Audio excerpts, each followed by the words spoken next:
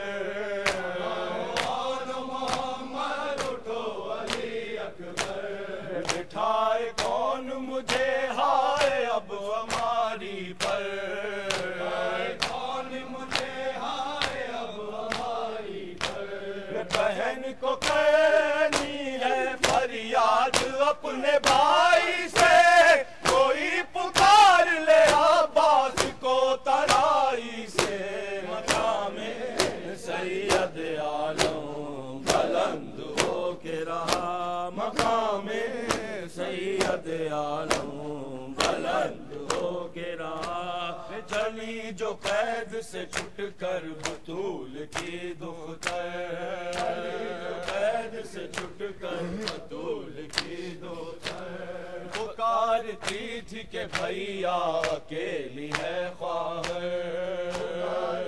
تھی کہ بھیا اکیلی ہے خواہر کہاں ہو اون محمد اٹھو علی اکبر